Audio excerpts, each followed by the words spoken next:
Assalamualaikum warahmatullahi wabarakatuh. Alhamdulillah, kita panjatkan puji syukur kehadirat Allah Subhanahu wa taala yang mana pada malam hari ini Allah kasih taufik dan hidayah kepada kita sehingga malam hari ini kita dapat melangkahkan kaki kita untuk salat berjamaah di masjid yang mulia ini, dan kita duduk bainal maghrib wal isya, di mana waktu-waktu seperti ini waktu ijabat doa, waktu yang penuh dengan rahmat dari Allah SWT. Dan alhamdulillah malam hari ini kita kedatangan tamu kita, guru saya yang saya cintai, Syekh Ali Jabir, yang mana beliau mengatakan bila masuk Solo harus masuk ke Masjid As-Sekaf. Alhamdulillah, itu yang menjadi harapan saya dari dulu. Bila masuk Solo, masuk ke rumah saya, ke Masjid As-Sekaf. Dan insya Allah, Allah kasih panjang umur pada beliau, kasih kesehatan kepada beliau, kelapangan kepada beliau. Semua yang beliau rencanakan, hajatkan, dikabulkan, dimudahkan oleh Allah SWT, dan selalu membimbing kita. Dan insya Allah pertemuan kita ini penuh dengan barakah, penuh dengan rahmat dari Allah SWT. Mari kita buka majlis ini sebagaimana biasa. Nastaftihul hadhil jalsah al-khairiyah mithla ma lahu abauna wa ajdaduna wa aslafuna wa rijaluna wa syuyukhuna salihun. Allah yadkhil niyatana fi niyatihim wa amalana fi amalihim wa akhlaqana bi akhlaqihim wa nastahdir arwahahum at-tahirah az-zakiyah fi hadhil jalsah wa fi hadhil qira'ah an-nafi'ah. على هذه النية نهدي لهم الفاتحة وإلى حضرة النبي سيدنا محمد صلى الله عليه وسلم الفاتحة. الحمد لله رب العالمين الرحمن الرحيم مالك يوم الدين إياك نعبد وإياك نستعين اهدنا الصراط المستقيم صراط الذين أنعمت عليهم غير المغضوب عليهم ولا الضالين آمين. تفضل يا شيخ. بسم الله الرحمن الرحيم. السلام عليكم ورحمة الله وبركاته. الحمد لله رب العالمين. أشهد أن لا إله إلا الله وحده لا شريك له ولي الصالحين، وأشهد أن سيدنا ونبينا وإمامنا وقدوتنا ومولانا محمد صلى الله عليه وعلى آله وصحبه ومن تبعهم بإحسان إلى يوم الدين. اللهم علمنا ما ينفعنا وانفعنا بما علمتنا وزدنا علما وتقى. Para habaib yang saya cintai, para alim ulama, para satis, para da'i, khususnya sebetulnya beliau yang guru saya, bukan saya yang guru beliau, Habib Jamal.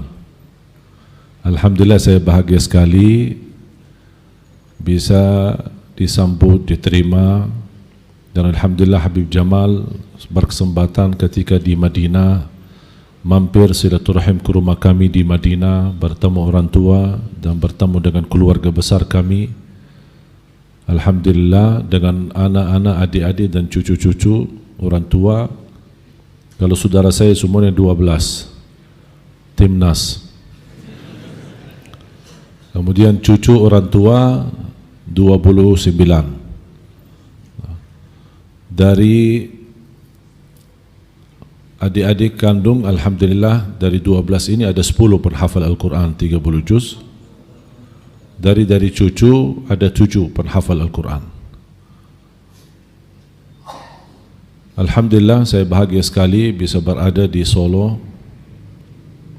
Mulai dari bulan suci Ramadan kami menjalani program safari dakwah.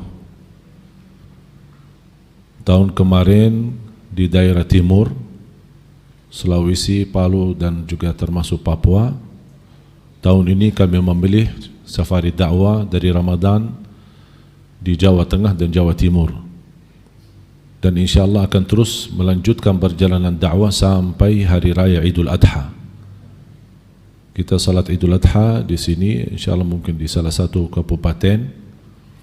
Dan target tujuan kami dalam program safari dakwah ini meninformasikan dan melipatkan dan mengajak seluruh jamaah bersama-sama untuk mencetak 1 juta penghafal Al-Quran untuk Indonesia.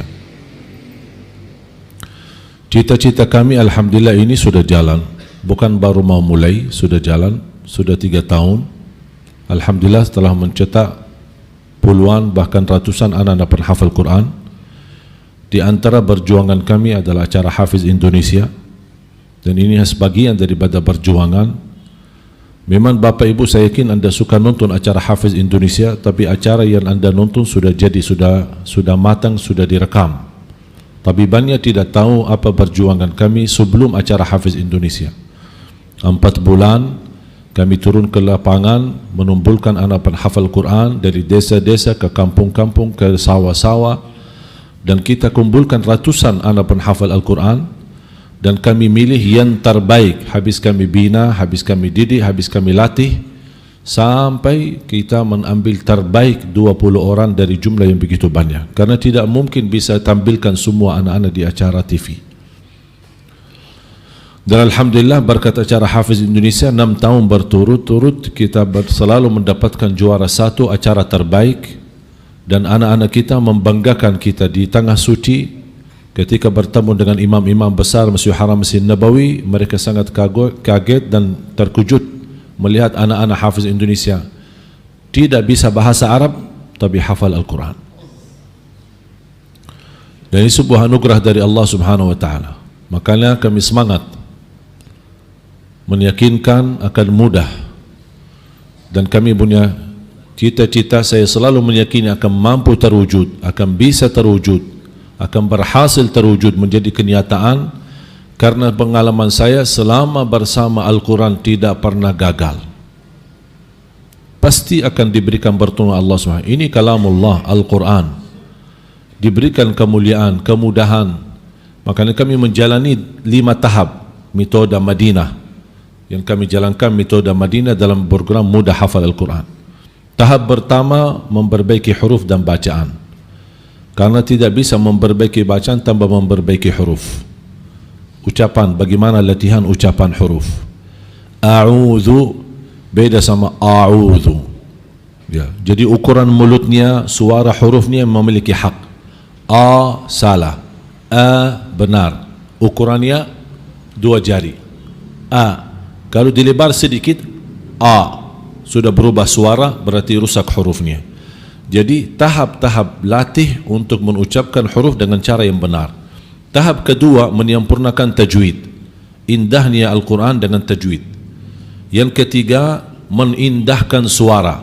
Walaupun sebelumnya ini orang lain sakit kepala gara-gara suara kita, ya ada apa-apa, tapi insyaAllah ada ilmunya, ada metodenya, ada cara untuk bagaimana menindahkan suara. Yang keempat adalah membaguskan atau menguatkan hafalan. Banyak kami terima curhat jamaah bisa hafal tapi cepat lupa. Gimana caranya agar bisa bertahan? InsyaAllah ada cara, dan mudah untuk bisa mempertahankan hafalan. Baru masuk ke tahap inti yang kelima, membaca Al-Quran di dalam salat maupun di luar salat sebagaimana sesuai bacaan Nabi Muhammad sallallahu alaihi wasallam. Ada orang bertanya, Imam kita bisa baca Quran seperti Nabi Muhammad? Ya bisa. Ada ilmunya, ada sanadnya, ada ijazahnya, yang urutannya sampai kepada Rasulullah. Saya belajar dari guru, guru belajar dari gurunya, guru belajar dari gurunya, dan seterusnya sampai kepada para tabi'in, para sahabat, Nabi Muhammad SAW, malaikat Jibril, Allah Subhanahu wa Ta'ala. Itu namanya ilmu talaqqi. Allah memberikan Quran kepada malaikat Jibril kepada Nabi Muhammad kepada para sahabat, dan seterusnya. Dan ini menjadi salah satu kelebihan di dalam umat Islam, adalah terjaga ilmu sanad. Tidak ada ummah selain umat Islam yang memiliki ilmu sanad. Ilmu sanad hadis, misal contoh hadis al-awwaliyah bil mahabbah, ya Mu'adz inni uhibbuka, sebagai Rasulullah SAW mengucapkan, ya Mu'adz, wahai Mu'adz, aku mencintaimu. Ada silsilahnya sampai sekarang. Jadi saya belajar dari guru, guru belajar dari guru, dan seterusnya sampai kepada Mu'adz bin Jabal radhiyallahu anhu. Silsilah terjaga. Berarti kita masuk dalam hadis itu, sambungkan Contoh misal tasbih, ada sanadnya sampai kepada Al-Imam Al-Hasan Al-Basri rahimahullah, terjaga urutan-urutan sanadnya sampai kepada Imam Al-Hasan Al-Basri rahimahullah. Oleh kerana itu ilmu sanad ini memiliki kelebihan, termasuk di antaranya Al-Quran. Begitu kita belajar, ada didasarkan oleh ulama apa yang dia belajar sebelumnya dan menyampaikan. Saya menhadirkan beberapa tahun lalu guru saya yang beliau dikenal mendapatkan gelar Ustazul A'immah, gurunya para imam. Hampir seluruh imam yang ada di Tanah Suci beliau yang menjadi gurunya. Berasal dari Pakistan, subhanallah, datang dari zaman Raja Faisal ke Saudi, kemudian diberikan warga negara Saudi, dan kemudian dia menghabiskan waktu untuk menghafalkan Al-Quran. Saya datangkan beliau ke Indonesia, dan beliau sudah memberikan kepada saya ijazah dan sanad Al-Quran, dan beliau berkata, aku titipkan Indonesia ke antum untuk menjadikan negara Al-Quran, dan saya terima tugas itu. Menjadi beban memang, tetapi saya yakin insya-Allah kita bersama mampu mewujudkan Indonesia menjadi negara Al-Quran. Jangankan Indonesia menjadi negara Al-Quran, tetapi wallahi ana yakin insya-Allah akan satu saat terwujud, dan kita sama-sama mendengar pengumuman besar, imam dan khatib salat Idul Fitri dan Idul Adha, penghafal Al-Quran Presiden Republik Indonesia. Saya yakin itu. Kenapa saya yakin? Karena banyak sudah terbukti, termasuk di Indonesia. 3 tahun belakangan ini, alhamdulillah saya sendiri meresmikan lebih dari 100 pesantren dan rumah tahfiz Al-Quran di Indonesia. Itu menunjukkan apa? Kebangkitan Al-Quran di Indonesia. Kami senang ketika ada umat Islam sampai turun untuk membela Al-Quran 212. Tetapi saya harap membela Al-Quran bukan hanya sesaat. Senang kami melihat jutaan umat, tetapi habis itu ke mana posisi Al-Quran? Kita tidak mau hanya sesaat. Ada orang ketika menghina Al-Quran baru kita bangkit. Tidak mau saya itu. Saya mau Al-Quran selalu bersama kita di setiap waktu dan setiap saat. Jangan kita menunggu ada orang menghina Al-Quran baru kita bangkit. Seharusnya kita selalu bersama Al-Quran, membawa akhlakul Quran, membaca Al-Quran. Mulai hari kita dengan membaca Al-Quran. Paling tidak, kalau tidak bisa baca pagi, siang, sore, malam, paling tidak mulai harimu baca Quran, tutupi harimu baca Quran. Nabi Muhammad SAW memulai harinya ketika bangun tidur, baca 10 ayat terakhir daripada surah Ali Imran. Inna fi khalqis samawati wal ard wa ikhtilafil laili wan nahar la ayatin li ulil albab. Ketika mau tidur, baca suratul Sajdah, Alif Lam Mim, tanzilul kitabi la raiba fihi min rabbil alamin. Dan kemudian baca surat Tabarak Al-Mulk. Bagi orang yang lancar, surat Tabarak 4 menit. 4 menit dibaca. Bagi orang yang agak sedikit hambatan dalam baca, insya-Allah tak sampai 15 menit. Tapi 15 menit menjaminkan selamat dari fitnah kubur. Banyak kita buang waktu sia-sia. Saya ketika baca sejarah Imam Syafi'i,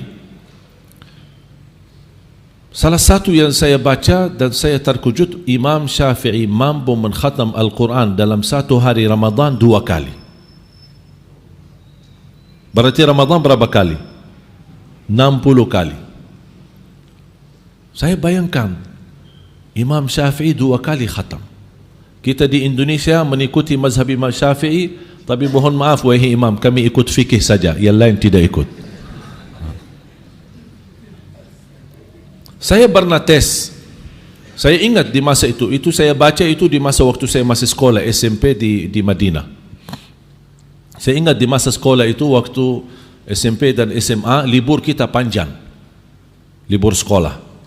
Berapa bulan? 4 bulan. Ramadan, Syawal, Dzulqa'dah, Dzulhijjah. Sekarang di Arab libur sampai habis haji.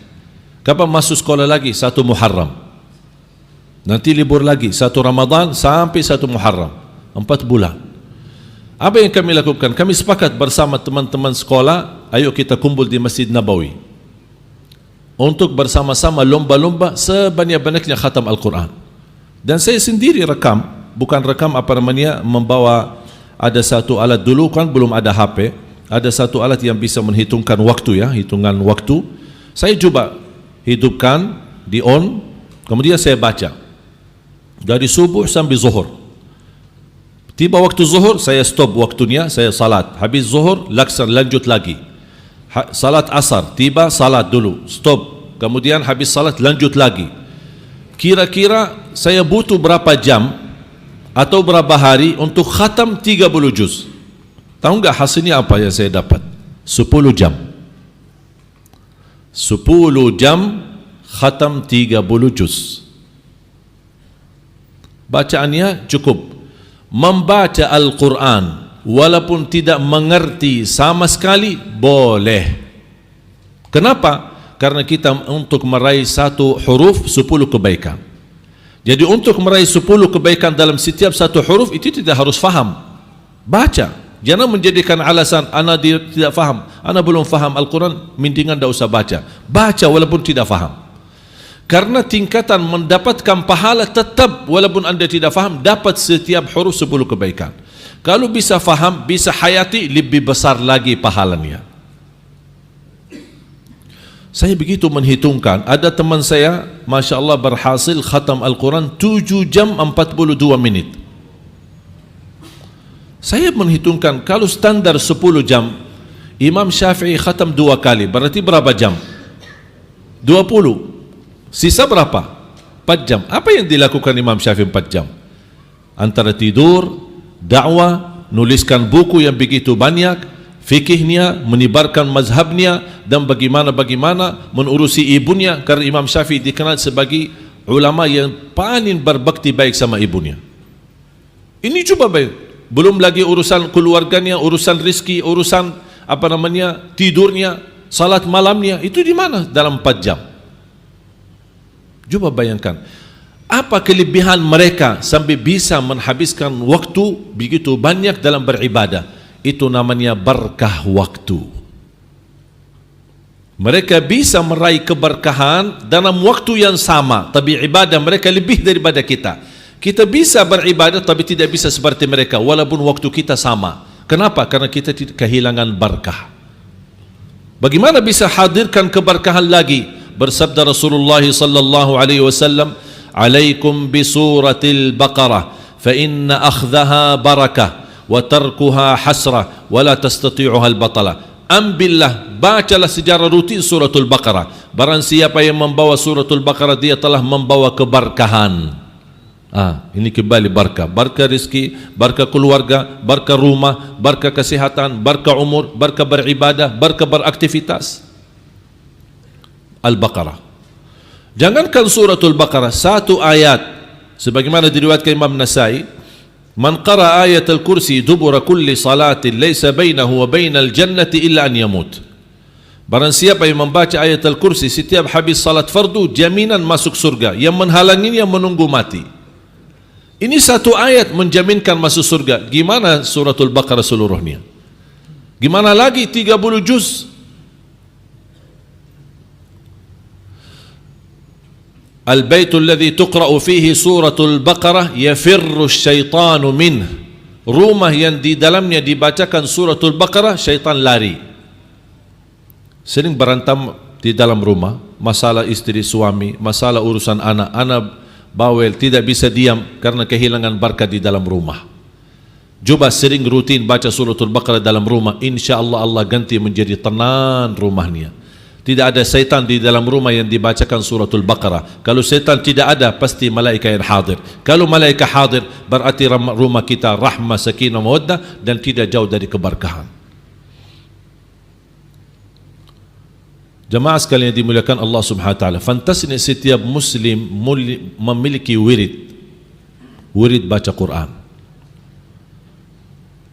A'zamu dzikir, afdalu dzikir, afdalu du'a. A'zamu dzikir Al-Quran. Inna nahnu nazzalna dzikra wa inna lahu lahafidhun. Zikir yang paling agung Quran. Zikir yang paling afdal la ilaha illallah. Doa yang paling afdal alhamdulillahi rabbil alamin. Rasulullah SAW bersabda, afdalu dzikri la ilaha illallah wa afdalu du'a alhamdulillahi rabbil alamin. Saya selalu berkata bagi jamaah awam yang tidak bisa berdoa, tidak hafal pujian-pujian yang dipanjatkan kepada Allah, dia tidak hafal kata-kata yang terindah yang saya ingin bawa untuk memuji Allah. kira-kira ada enggak satu kata yang bisa mewakili semua pujian? Karena saya kemampuannya terbatas, saya tidak faham, orang awam, saya tidak banyak belajar, ingin saya memuji Allah dengan berkalimat-kalimat yang indah, dengan asma'ul husna, dengan kalimat-kalimat yang tersempurna. Tapi saya orang awam, saya tidak hafal asma'ul husna, saya tidak bisa memuji Allah dengan kalimat-kalimat yang indah karena saya tidak hafal atau saya belum belajar. Ada enggak satu kata yang bisa mewakili semua pujian? Ada. Alhamdulillahi Rabbil Alamin, segala puji bagi Allah. Ulama berkata, ulama bahasa, alif lam mim alhamdu, al lil istighraq. Apa makna lil istighraq? Menyertai dan menyeluruh seluruh kata-kata yang terindah untuk memuji Allah. Alhamdulillahi Rabbil Alamin. Apalagi kalau ucapan alhamdulillah itu bisa diucapkan saat menghadapi musibah, jauh lebih indah. Kalau pas lagi senang, alhamdulillah, enak, mudah. Ada berita gembira, alhamdulillah. Lagi senang, alhamdulillah. Habis makan, alhamdulillah. Tapi coba saat kena musibah, mampu enggak ucapan alhamdulillah? Di situ ujiannya. Kena musibah, alhamdulillah. Bahkan sebelum mengucapkan inna lillahi wa inna ilaihi raji'un, dianjurkan untuk ucapkan alhamdulillah dulu. Ada berita ada orang wafat, meninggal, guru kita, orang tua kita, saudara kita, alhamdulillah. Inna lillahi wa inna ilaihi raji'un. Ketika ditimpa musibah, Allah Subhanahu wa taala bertanya kepada malaikat, "Ma qala 'abdi?" Apa yang diucapkan hambaku setelah aku timpa musibah kematian? Keluarganya, saudaranya, sahabatnya, gurunya. Kata malaikat, "Hamadaka wastarja." Dia mengucapkan alhamdulillah, inna lillahi wa inna ilaihi raji'un. Hamadaka wastarja. Qala Allah, ibnu li'abdi baitan fil jannah wasammuhu baital hamd. Bangunlah di dalam rumah, di dalam surga, rumah, dan berikan nama rumah itu rumah alhamdu. Ini khusus untuk yang mampu mengucapkan alhamdulillah saat musibah.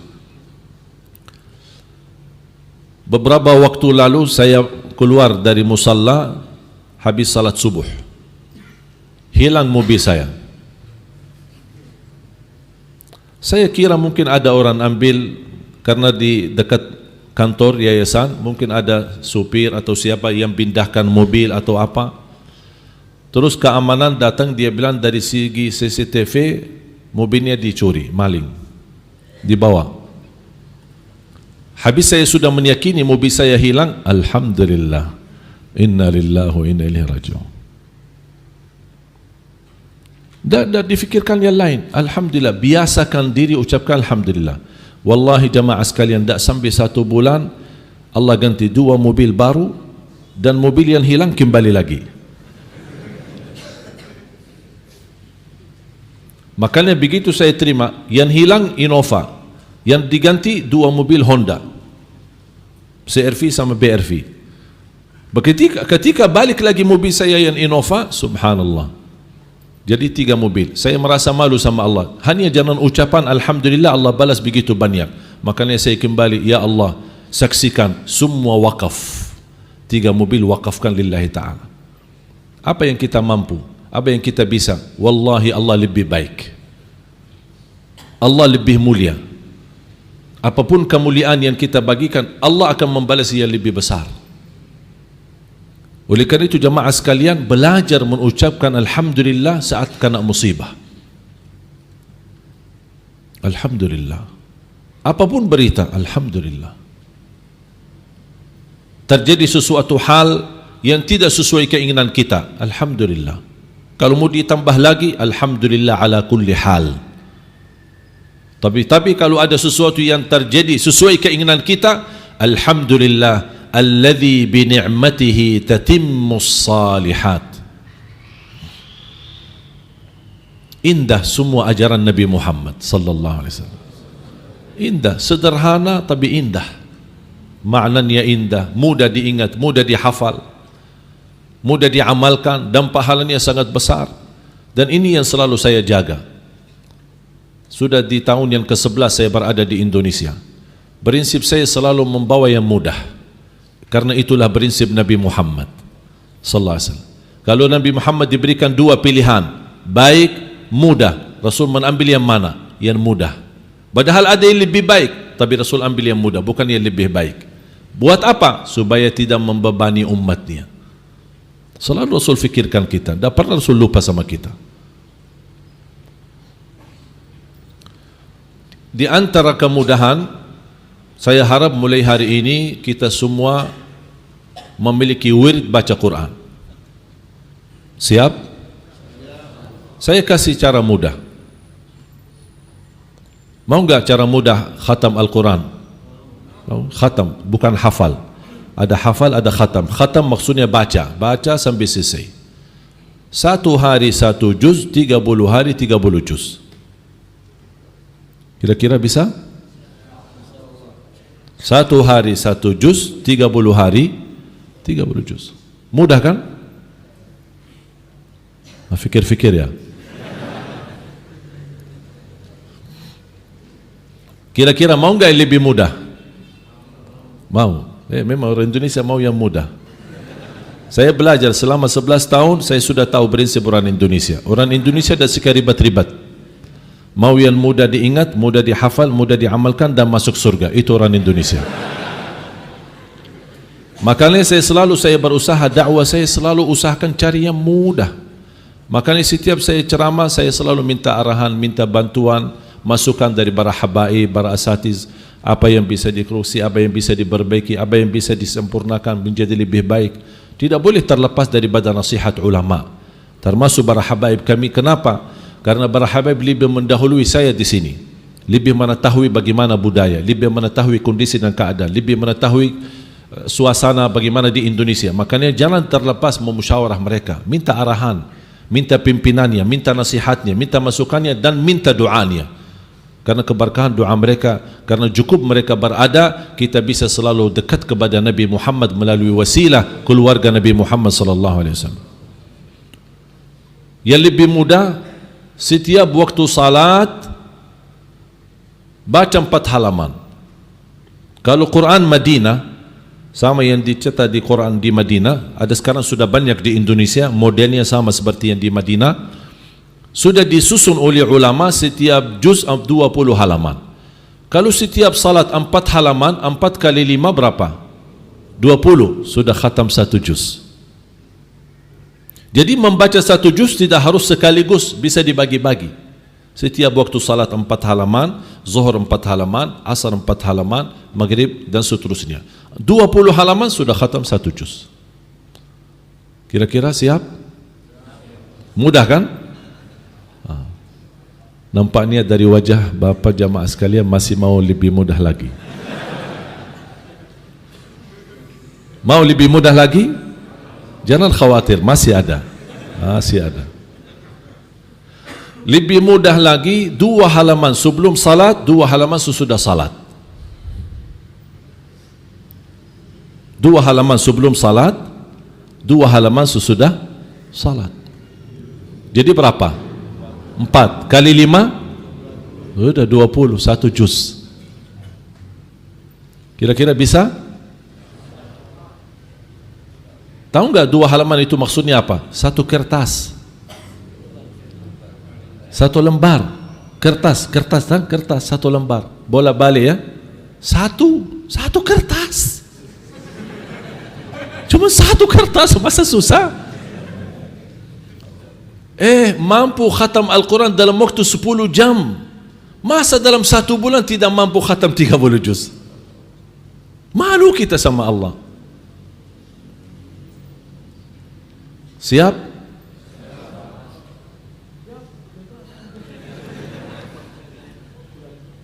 Masih mau lebih mudah lagi ya?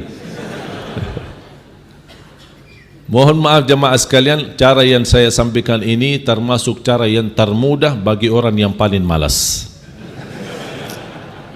Kalau itu pun tidak berhasil, inna lillahi wa inna ilaihi raji'un. Allah, sudah ada lagi apa yang saya bisa bantu? Sayang sekali memang kalau kita bandingkan bagaimana HP sama kita, sudah berapa kali kita khatam HP? Coba. Makanya saya tidak heran orang dahulu bisa berkali-kali khatam. Ada seorang tabi'in ketika dia menghadapi sakaratul maut, beliau menangis, istrinya menangis karena suaminya mewafat. Kata beliau kepada istriku, jangan menangis, wallahi saya sudah khatam 5.000 kali di dalam rumah sendiri. 5.000 kali khatam Al-Quran. Ada seorang teman, Masya Allah, luar biasa semangat. Dia baca pagi siang 10 juz, dia ulang lagi dalam salat tahajud 10 juz setiap malam. 10 juz di pagi, diulang lagi 10 juz yang sama tapi di malam hari, salat tahajud. Hari kedua lanjut lagi, hari ketiga lanjut lagi. Berarti dalam 3 malam dia mampu khatam Al-Quran 2 kali, di pagi sama siang dan kemudian di saat salat tahajud. Berkahnya luar biasa kalau kita bersama Al-Quran. Allah berfirman dalam suratul Waqi'ah ayat 77, innahu laqur'anun karim. Apa artinya? Ada yang bawa aplikasi di HP, ada aplikasi Al-Quran. Ada yang bawa aplikasi di HP-nya ada Al-Quran atau Quran terjemahan, boleh. Yang bawa Quran di tasnya, ya, ada di aplikasi. Coba Al-Waqi'ah ayat 77. Saya ingin mengajak Bapak Ibu sedikit menghayati makna. Coba kita lihat atau mendengar isi terjemahannya apa. Al-Waqi'ah ayat 77. Ada terjemahannya. Iya. Yang ada terjemahannya? Ya, bisa dibacakan? Antum baca.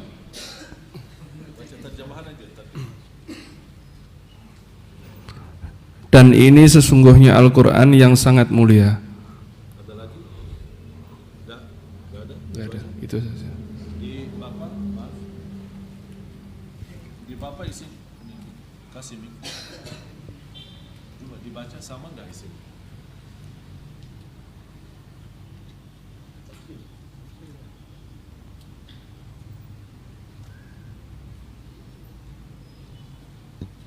Tujuh.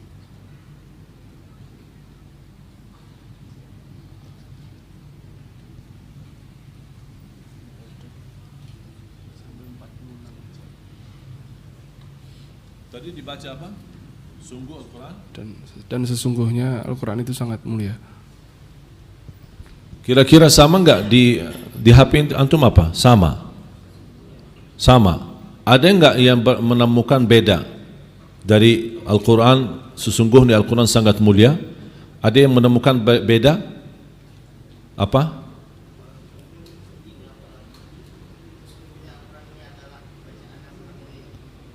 Ini beda ya, Quran bacaannya sangat mulia. Itu aja, tidak ada lagi.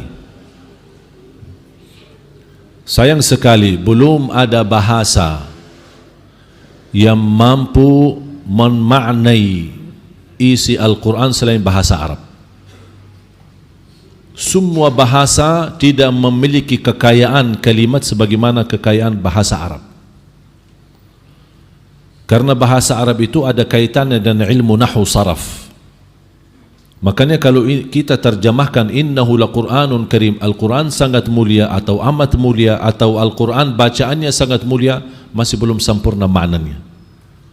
Karena Al-Karim, innahu laqur'anun karim, kalau Al-Quran itu sendiri mulia, mohon maaf, manfaatnya buat kita apa? Karena kita tahu Quran mulia, terus urusan saya apa? Buat saya apa? Kalau Al-Quran sendiri mulia, tidak ada manfaat buat saya, terus berarti saya tidak dapat gunanya. Makanya karena tidak sempurna terjemahannya, kembali kepada bahasa Arabnya.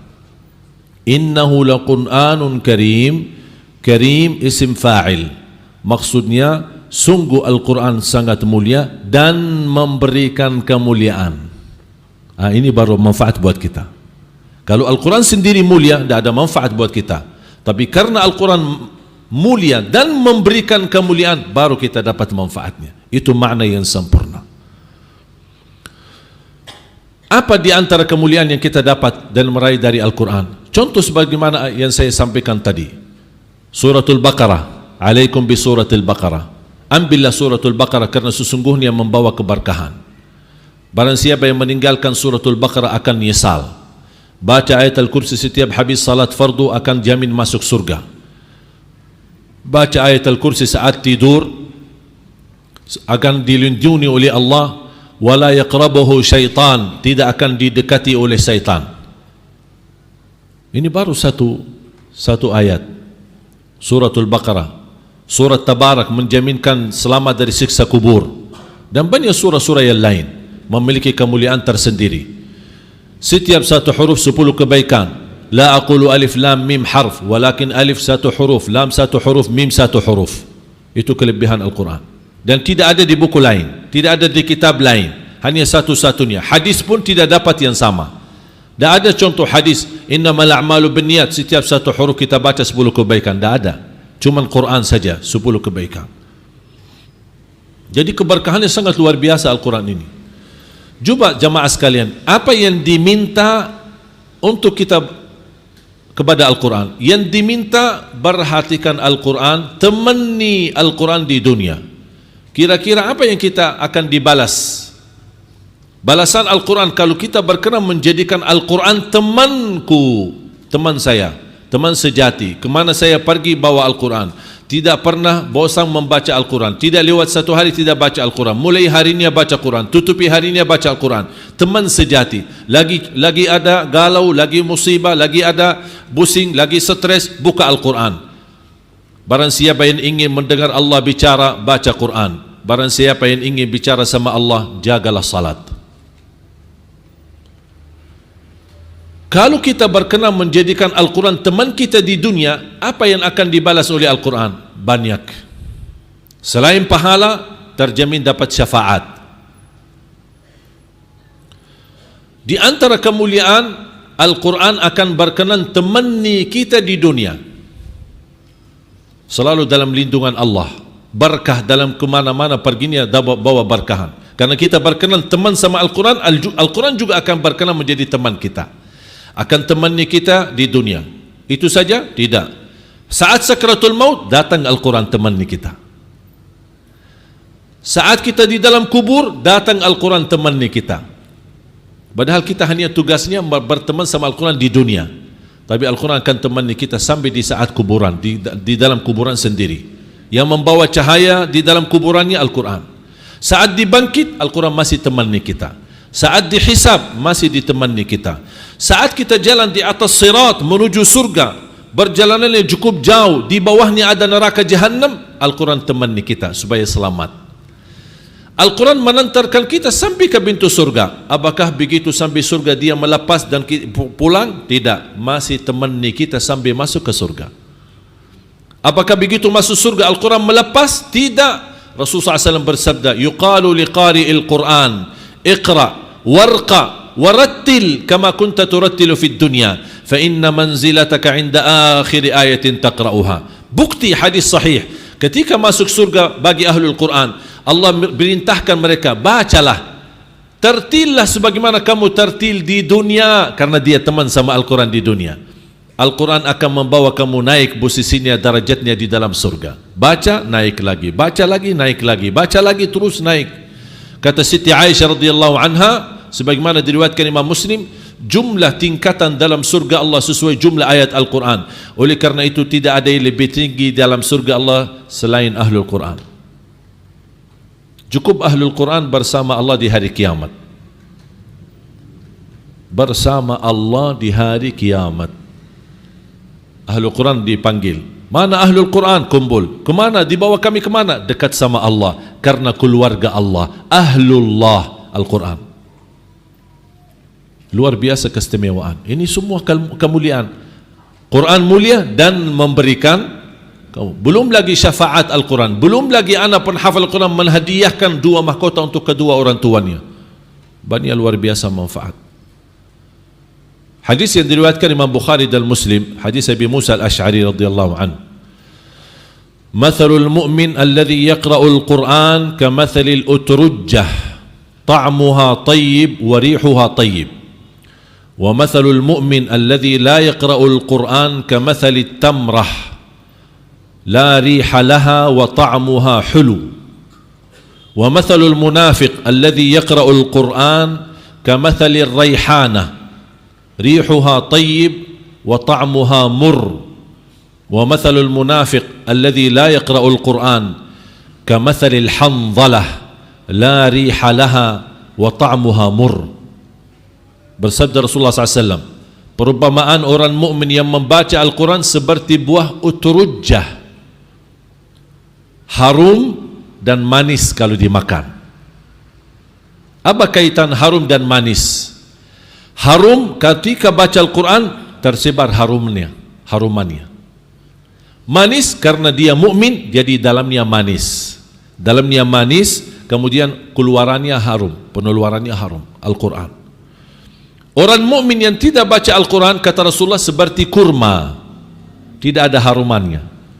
Tetapi kalau dimakan manis. Manisnya ada iman, tapi tidak pernah menyebarkan haruman karena dia tidak pernah baca Quran. Padahal dia orang mukmin.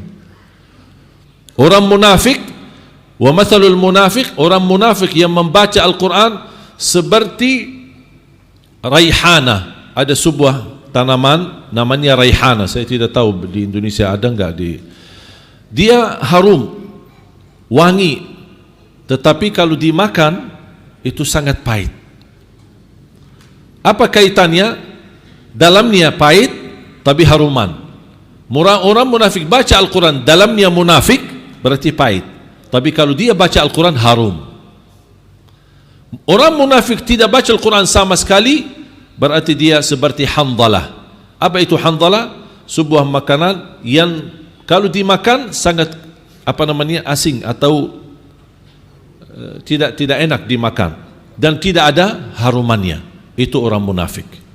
Berarti dari hadis ini terbukti orang munafik baca Quran, orang mukmin juga baca Quran. Bedanya apa?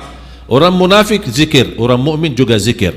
Orang munafik salat, orang mukmin juga salat. Bagaimana bisa terwujud perbedaan? Orang mukmin, qad aflahal mu'minun alladhina hum fi salatihim khashi'un. Itu orang mukmin. Kalau orang munafik, wa idza qamu ila shalah qamu kusala yura'una an-nas. Mereka malas-malasan dan suka riya. Kalau zikir, orang munafik zikir, orang mukmin zikir. Bedanya apa? Orang mukmin, ya ayyuhalladzina amanu udhkurullaha dzikran katsira. Orang munafik, wala yadhkurunallaha illa qalila. Mau enggak jadi orang munafik? Kalau tidak mau berarti harus banyak zikir. Kalau sedikit berarti bahaya. Termasuk salawat kepada Rasulullah SAW di hari Jumat dan di malam Jumat. Dianjurkan sebanyak-banyaknya salawat. Ada satu zikir, saya akhiri. Hadis Juwairiyah radhiyallahu anha, Ummul Mukminin Juwairiyah radhiyallahu anha. Ketika beliau duduk di rumahnya, Rasulullah SAW bermalam di rumahnya. Kemudian Rasulullah SAW keluar dari rumahnya waktu subuh ke masjid untuk salat subuh. Siti Juwairiyah sedang berzikir. Pergi Rasulullah SAW, balik lagi Rasulullah SAW habis terbit matahari, masuk ke rumahnya dan melihat istrinya Siti Juwairiyah masih dalam posisi duduk berzikir. Kata Rasulullah, dari tadi kamu masih berzikir?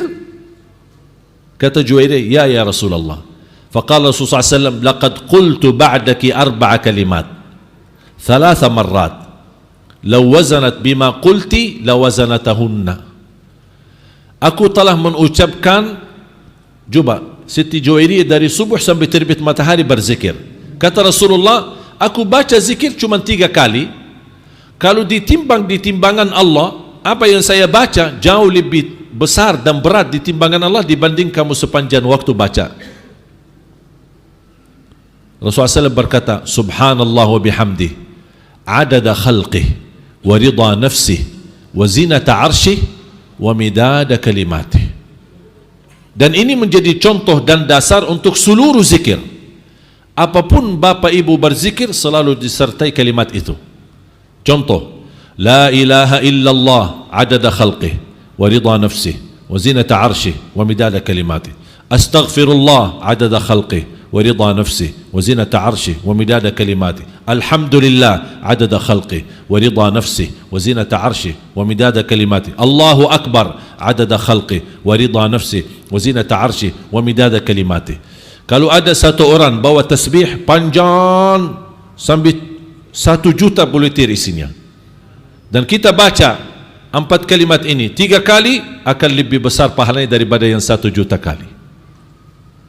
Karena ini jumlah tidak bisa dibatasi. Adada khalqih, dengan jumlah seluruh makhlukmu ya Allah. Wa ridha nafsih, dengan keridaanmu. Siapa yang bisa batasi keridaan Allah? Wa zinata arsyih, kehiasan dan keindahan arasmu. Wa midada kalimati, dalam jumlah kalimat-kalimatmu. Siapa yang bisa menatasinya atau membatasinya?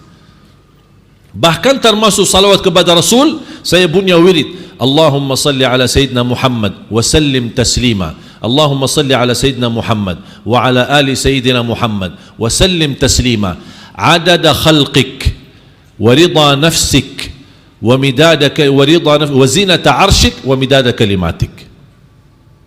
Itu termasuk salah satu salawat adalah Imam Syafi'i. Allahumma salli ala Muhammad wa ala ali Muhammad adada ma dzakarahu adh-dhakirun wa ghafala an dzikrihi al-ghafilun.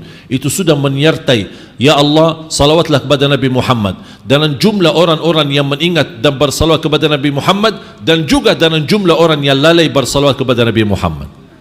Berapa banyak? Dah tahu. Luar biasa. Safiyah radhiyallahu anha ummul mu'minin, pernah ketika Rasulullah SAW bertemu dengan Safiyah dan membawa 4,000 buletir dari kurma. Habis makan kurma kan ada bijinya. 4,000 dipakai oleh Siti Safiyah untuk membacakan wirid.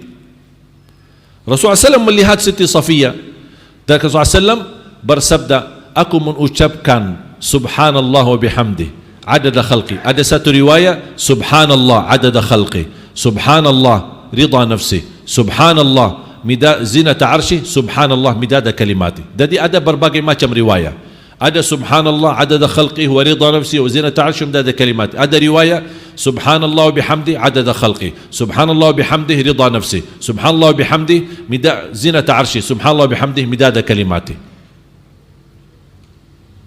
Dari dasar hadis ini, walaupun sebagian ulama suka mendhaifkan, termasuk Al-Albani mendhaifkan hadis ini karena alasannya ada 4,000 butir kurma. Tapi disahihkan Imam Al-Hafidh Ibn Hajar, disahihkan Al-Imam Ali Al-Qari sahib Mirqatul Masabih, dan banyak ulama yang mensahihkan. Qala Al-Imam As-San'ani rahimahullah, wala farqa baina al-hajar al-manthur wal hajar al-manzum. Tidak ada beda antara batu-batu yang digunakan buat zikir atau bekas kurma, antara yang sudah terlepas, istilahnya tidak ada ikatan, terlepas begitu, atau yang sudah tersusun. Kata Imam San'ani, tidak beda, tidak ada, sama saja. Batu yang terbuang atau batu yang tersusun. Maksudnya batu yang tersusun seperti tasbih. Dari dasar ini ulama membolehkan tasbih dan tidak membenarkan orang yang berkata tasbih itu bid'ah. Makanya belajar. Kalau kita semakin belajar akan berkurang mengingkari orang lain. Semakin kita bodoh mengetahui dirinya benar, pasti mengingkari yang lain. Saya waktu di masjid ada orang, saya pakai tasbih, ada orang melihat, maaf Syekh, tasbih bid'ah itu. Saya bilang terima kasih. Karena saya tidak mau buang waktu berdebat. Buat apa? Saya terima kasih. Saya terus masih wirid. Masih maaf Syekh menggabung, kan sudah ini, soalnya tasbih itu bid'ah kan. Jazakumullah khairan. Saya masih zikir terus sampai 3 kali. Akhirnya saya berhenti. Maaf Mas, sudah nasihatin saya? Sudah. Tugas kamu sudah selesai. Sudah selesai. Assalamualaikum. Masih dia ingin saya melepaskan tasbih. Saya tidak pernah lepas tasbih. Kemana saja saya bawa tasbih, saya bawa. Akhirnya saya terpaksa berdebat. Saya tanya, kenapa itu tasbih bid'ah? Tidak ada di zaman Rasulullah. Ada dalil lain? Tidak ada. Rasulullah SAW kalau bertasbih pakai apa? Ayo jamaah jawab. Pakai tangan. Kalau kita pakai tasbih pakai apa? Hah? Jawab. Pakai kaki. Ya pakai tangan. Kita mau tasbih langsung dengan sentuhan kulit kita, kita tasbih pakai tasbih, sama saja. Kita kan tetap pakai tangan. Rasul juga pakai tangan. Kalau tidak boleh memakai selain tangan, istilahnya batu atau bekas kurma, biji-biji kurmanya, kalau tidak dibolehkan, ketika Rasul melihat istrinya Siti Safiyah, pasti Rasul menegur, sebelum memberi amalan, setelah kamu membaca zikir, kalau sepanjang kamu baca, saya masih lebih besar pahalanya daripadamu. Kalau Rasulullah SAW melihat sebuah kemungkaran, Safiyah ngapain, kok sesat? Tapi Rasul diam. Qala al-ulama, idza sakata ar-rasulu an syai'in biduni idah, jadi bebas. Kalau ada sesuatu yang Rasul diamkan, tidak dibicarakan, berarti sudah bebas. Berarti jemaah sekalian jangan diributkan. Kita bukan masalah saling meyakinkan atau saling berdebat. Tak, yang merasa dirinya tidak mau pakai tasbih, silahkan. Tetapi tidak berhak menyiasatkan orang yang pakai tasbih. Yang juga menggunakan tasbih tidak berhak menyiasatkan orang lain yang tidak pakai. Sudah selesai masalahnya. Jangan terlalu kita ribet untuk saling menyiasatkan. Makanya semakin kita belajar, semakin berkurang mengingkari perbedaan. Dan saya pengalaman saya, subhanallah, semakin belajar, wallahi semakin tahu diri bodoh. Jama' qasar. Soal jama' qasar, kapan boleh jama', kapan boleh qasar, kapan boleh jama' dan qasar. Saya menemukan berbeda pendapat antara ulama lebih dari 42 berbeda pendapat. Jadi seandainya kalau ada 42 orang, masing-masing ikuti satu, semuanya benar. Makanya jamaah sekalian, sekali lagi, belajar. Belajar, belajar. Mudah-mudahan dalam pertemuan ini dan apa yang saya sampaikan mudah-mudahan bermanfaat. Ilmu-ilmu yang sama-sama kita belajari mudah-mudahan membuka wawasan kita untuk terus semangat belajar. Menwujudkan wirid khatam Al-Quran setiap bulan sekali. Kalau tidak bisa berhasil 1 bulan sekali, tidak apa-apa, asal kita teruskan. Jangan ketika baca Al-Quran suka lihat halaman belakang 600 sekian, kapan habisnya? Oh, dah jadi baca nanti. Jangan lihat, jangan fikir kapan habis, tapi fikir kapan mulai. Mulailah saja, insya Allah berjalan waktu menjadi barakah buat kita semua. Ya Allah ya Arhamar Rahimin, jadikan kami semua ahlul Quran, para pencinta Al-Quran, penghafal Al-Quran, mendapat syafaatnya Al-Quran, keturunan kami penghafal Al-Quran, yang mampu menhadiahkan mahkota untuk kedua orang tuanya, yang mampu membanggakan kami di hadapanmu hari kiamat. Ya Allah, jadikan kami yang hadir di sini membawa amalan ini yang menjadi saksi baik untuk bisa istiqamah membaca wirid Al-Quran dan wirid bersalawat, wirid berzikir kepadamu ya Rabbal Alamin. Jadikan ilmu yang sama-sama kami belajar menjadi ilmu bermanfaat, ilmu yang kami belajari mampu mengamalkannya, istiqamah mengamalkannya sampai akhir hayat. Birahmatika ya Arhamar Rahimin, akhiri hayat kami dengan husnul khatimah. Ya Allah, berkahi Masjid Jami' As-Saggaf ini, berkahi keluarganya, berkahi semua jamaah yang hadir, makmurkan masjid ini dengan malaika, dengan iman, dengan taqwa, mendapatkan segala aktivitasnya diterima sebagai amal salih. Ya Allah, segala aktivitas dan kegiatan di masjid ini jadikan sedekah jariah untuk mendahulu kami ya Rabbal Alamin, dan menjadikan amal salih yang tidak terputus pahalanya sampai hari kiamat. Birahmatika ya Arhamar Rahimin. Ighfir lana wa liwalidina wa limasyayikhina wa liulamaina wa lisadatina wa awliyaina ya Rabbal Alamin, wa lilmuslimina wal muslimat wal mu'minina wal mu'minat al ahya'i minhum wal amwat. ربنا آتنا في الدنيا حسنة وفي الآخرة حسنة وقنا عذاب النار. وصلى الله على سيدنا ونبينا محمد وعلى آله وصحبه وبارك وسلم والحمد لله رب العالمين. آخر الكلام سبحانك اللهم وبحمدك أشهد أن لا إله إلا أنت أستغفرك وأتوب إليك. والسلام عليكم ورحمة الله وبركاته. السلام ورحمة الله وبركاته. أحسنتم بارك الله فيكم. الفاتحة من القبول والإقبال وصل الأحوال إلى حضرة سيدنا رسول الله محمد بن عبد الله صلى الله عليه وسلم، ثم إلى أرواح جميع آبائه وإخوانه من الأنبياء والمرسلين وأزواج رسول الله وأصحاب رسول الله وأهل بيت رسول الله وذريته رسول الله، وإلى أرواح والدينا ووالديكم وأمواتنا وأمواتكم وأموات المسلمين ومن عمر هذا المسجد وعبد الله فيه والمتصدقين عليه والقائمين بحقوق من السابقين واللاحقين ومشايخنا ومشايخهم وذوي الحقوق علينا وعلى أجمعين، ومن كان بالسابق حاضرا معنا بهذا المجلس، أن الله يغفر لهم ويرحمهم ويتغشاهم الجميع بالرحمة والمغفرة ويجعلنا درجات بالجنة وينفعنا بأسرارهم وأنوارهم وعلومهم ونفعاتهم بالدين والدنيا والآخرة وبحقهم على الله وأسرارهم عند الله، أن الله يجعل جمعنا هذا جمعا مرحوما وتفرقنا من بعد تفرق معصوما ويغفر ذنوبنا ويستر عيوبنا ويشفي مرضانا ويعافي مبتلانا ويحسن أخلاقنا ويوسع أرزاقنا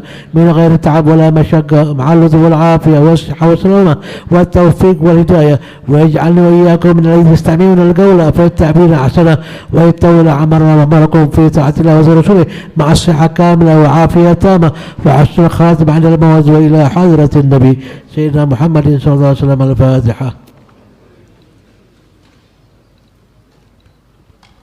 إياك نعبد وإياك نستعين صراط المستقيم غير المغضوب عليهم ولا الضالين آمين. يا ربنا اعترفنا بأننا اقترفنا وأننا أسرفنا على لظى أشرفنا، فتب علينا توبة تغسل كل حوبة واستر لنا العورات وآمن الروعات، واغفر لوالدينا ربي ومولودينا والآل والإخوان وسائر الخلان وكل ذي محبة أو جيرة أو صحبة والمسلمين أجمع آمين. ربي اسمع فضلا وجودا منا لا باكتساب منا، بالمصطفى الرسول نحظى بكل سول، صلى وسلم ربي عليه عد الحب وآله وصحبه عداد الصحب، والحمد للإله في البدء والتناهي. الحمد لله رب العالمين.